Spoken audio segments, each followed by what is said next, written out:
Et je donne la parole à Madame Jeanine Dubié. Merci, Monsieur le Président. Ma question s'adresse au ministre de l'Économie. Changez de question.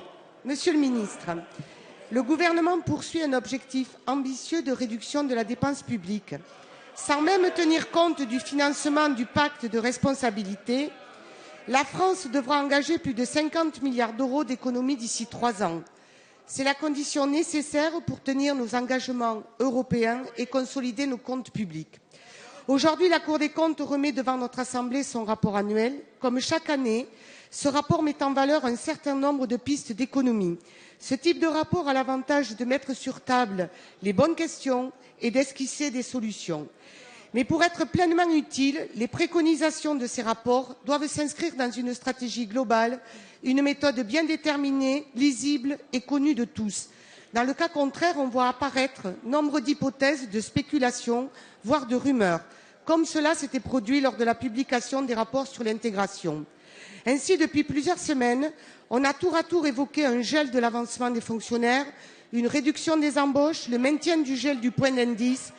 De même, voici que le rapport de la Cour des comptes évoque la désindexation des prestations sociales. Elle suggère également de diminuer fortement les dépenses des collectivités territoriales. L'ouverture de ces différents chantiers est probablement nécessaire pour réformer notre pays en profondeur, pour améliorer l'efficacité de la gestion publique et redynamiser notre économie. Mais toutes ces pistes, aussi légitimes soient-elles, ne risquent-elles pas d'accentuer les inquiétudes de nos concitoyens et des élus locaux si elles ne sont pas accompagnées d'engagements forts du gouvernement ? Les objectifs budgétaires doivent être mis au service des objectifs politiques, sans quoi tous les efforts entrepris ne seront ni perçus, ni compris et encore moins acceptés. Monsieur le ministre, pourriez-vous nous indiquer quelle méthode le gouvernement suivra et selon quel calendrier? Je vous remercie. Merci. La parole est à Monsieur Bernard Cazeneuve, ministre chargé du budget. Madame la députée, merci pour cette question équilibrée, précise, et qui montre qu'on peut, sur ces bancs, aborder les questions de finances publiques avec le sens du redressement du pays davantage qu'avec le sens de la polémique. Allez, s'il vous plaît, on a compris. D'abord, pour ce qui concerne, Madame la députée, la maîtrise de la dépense publique.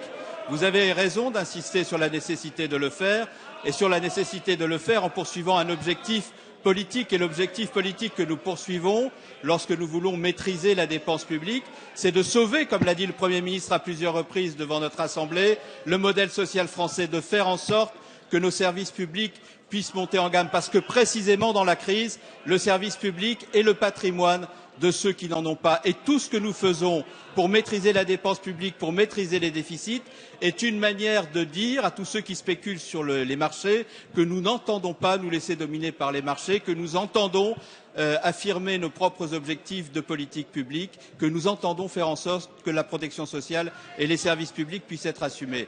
Alors nous avons déjà, en 2014, pour la loi de finances qui vient d'être adoptée, documenté 15 milliards d'économies, ce que l'opposition actuelle n'a jamais fait lorsqu'elle était en situation de responsabilité. Nous faisons 15 milliards d'économies en un an, là où la révision générale des politiques publiques avait à peine permis de faire 10 milliards en 3 ans. Ces 15 milliards, nous les faisons à la fois sur l'État et la protection sociale, et nous allons poursuivre. Comment allons-nous poursuivre?